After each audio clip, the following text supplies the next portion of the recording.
Salut à tous! Aujourd'hui, on va décortiquer une technique qui est devenue absolument centrale et assez débattue aussi derrière les grands modèles de langage que l'on connaît tous, comme ChatGPT ou Claude. Je parle bien sûr de l'apprentissage par renforcement à partir du feedback humain, le fameux RLHF. On a tous vécu ça, non? On pose une question à une IA et là, la réponse est bluffante de pertinence. Et puis, des fois, c'est le flop total, complètement à côté de la plaque. Alors, la question c'est, comment ces systèmes font-ils la différence? Comment on les guide pour qu'ils soient pas juste corrects, mais aussi vraiment utiles, honnêtes et surtout, qu'ils ne causent pas de tort? Eh bien, la réponse, elle se cache dans un processus assez fascinant. Alors, pour y voir plus clair, voilà notre plan de match. D'abord, on va définir ce qu'est le RLHF. Ensuite, on plongera dans la mécanique pour voir comment ça marche sous le capot. Après, on regardera où on le trouve déjà en action. Puis, point crucial, on analysera ses limites et les vrais défis qu'il pose. Et pour finir, on se demandera ce que l'avenir nous réserve pour l'alignement de l'IA. Alors, première partie, qu'est-ce que le RLHF? L'idée au cœur de tout ça, elle est à la fois simple et super puissante. Il s'agit d'utiliser le jugement humain pour, en quelque sorte, sculpter le comportement d'une intelligence artificielle.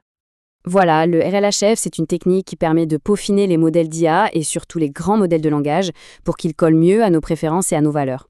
Le point vraiment crucial à comprendre, c'est que le RLHF, ce n'est pas une méthode pour entraîner un modèle depuis le début, pas du tout. C'est une étape de réglage fin, une sorte de polissage si vous préférez, qui arrive après que le modèle a déjà ingurgité des quantités astronomiques de texte. Le but, c'est vraiment de le rendre plus compatible avec nous les humains. L'objectif, c'est vraiment de dépasser la simple prédiction du mot suivant pour aller vers des réponses qui sont utiles et sûres. Pensez-y, un modèle de langage de base, son job, c'est juste de prédire le mot qui a le plus de chances de suivre dans une phrase. C'est super puissant, mais ça ne garantit absolument pas que la réponse finale sera cohérente, et encore moins qu'elle sera utile ou sans danger. Le RLHF, il arrive justement pour combler ce fossé. Il apprend au modèle non pas ce qui est probable statistiquement, mais ce qu'un humain trouverait souhaitable. Bon, maintenant qu'on a posé les bases, entrons dans le vif du sujet. Comment ça marche concrètement? Tout ce processus peut se décomposer en 3 grandes étapes bien distinctes. Alors, les 3 étapes, premièrement, on collecte des données de préférence humaine. Deuxièmement, on entraîne ce qu'on appelle un modèle de récompense. Et troisièmement, on utilise ce modèle de récompense pour affiner le LLM avec de l'apprentissage par renforcement. Ok, décortiquons ça. Tout commence avec des humains, des vrais gens, qui regardent des paires de réponses générées par l'IA et qui disent « celle-ci est meilleure que celle-là ». C'est ça, la matière première. Ensuite, toutes ces préférences, on les utilise pour entraîner un deuxième modèle, le fameux modèle de récompense. Et enfin, c'est lui qui va jouer le rôle de guide, de prof, pour peaufiner le modèle de langage original. Ce fameux modèle de récompense, c'est vraiment la pièce maîtresse du système. C'est un modèle d'IA à part entière, dont le seul but est d'apprendre à prédire quelle réponse un humain préférerait. En gros, il apprend à imiter notre jugement. Et une fois qu'il a vu des milliers et des milliers de comparaisons faites par des humains, il devient capable d'attribuer un score à n'importe quelle nouvelle réponse. Il devient une sorte de juge automatisé qui peut évaluer des millions de textes, bien plus vite que n'importe quel groupe d'humains. C'est ça la clé qui permet au RLHF de passer à l'échelle. Et pour la dernière étape, on utilise un algorithme d'apprentissage par renforcement qui s'appelle PPO, ou Proximal Policy Optimization. En gros, son rôle, c'est de prendre le modèle de langage et de l'encourager à générer des réponses qui plaisent à notre juge, le modèle de récompense. Le LLM génère une réponse, le modèle de récompense lui donne une note, et PPO ajuste le LLM pour qu'il obtienne de meilleures notes la prochaine fois. Mais, et c'est un mais super important, il y a une sorte de garde-fou. PPO pénalise le modèle s'il s'éloigne trop de ce qu'il a appris au départ. C'est pour éviter qu'il se mette à dire n'importe quoi, juste pour maximiser son score, ce qu'on appelle parfois du charabia optimisé. Et là, avec cet exemple, l'impact du RLHF devient hyper concret. Regardez bien, on demande au modèle une idée d'arnaque. Avant le RLHF, le modèle, lui, il est bête et discipliné. Il se contente de suivre l'instruction. Il prédit la suite de textes la plus probable et paf, il vous sort un mode d'emploi pour une arnaque. Mais après le RLHF, tout change. Le modèle a appris une nouvelle règle du jeu, être inoffensif. Il refuse la demande, il explique pourquoi c'est mal et il aligne sa réponse sur des valeurs de sécurité et d'éthique. La différence est flagrante. Ok, on a vu la théorie. Maintenant, voyons où on retrouve cette technologie dans la nature et surtout comment elle évolue. En fait, le RLHF, il est un peu partout aujourd'hui. C'est vraiment la technologie qui a permis aux assistants comme ChatGPT ou Claude de devenir si bons pour suivre des instructions, même les plus tordues.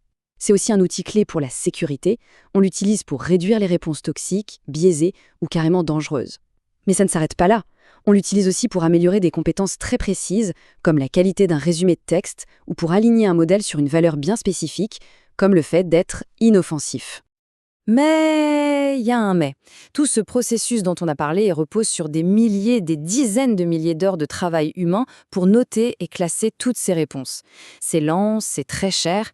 Alors forcément, la question qui vient tout de suite, c'est est-ce qu'on ne pourrait pas automatiser encore plus cette boucle de feedback ? Et la réponse, c'est oui, ou du moins on essaye. C'est le concept d'IA constitutionnelle, une idée poussée notamment par Anthropic. Le principe est simple, au lieu d'avoir des humains qui donnent le feedback, on utilise une autre IA. On donne à cette IA juge une sorte de constitution, une liste de règles du jeu comme ne donne jamais de conseils dangereux, et ensuite cette IA juge va utiliser la constitution pour critiquer et même réécrire les réponses du premier modèle. Et hop, ça génère automatiquement les données de préférence dont on a besoin. On appelle ça aussi le RLF pour RL from AI Feedback. C'est une tentative super intéressante pour rendre l'alignement plus rapide et moins cher. Alors jusqu'ici, le RLHF a l'air d'être une solution quasi magique, non ?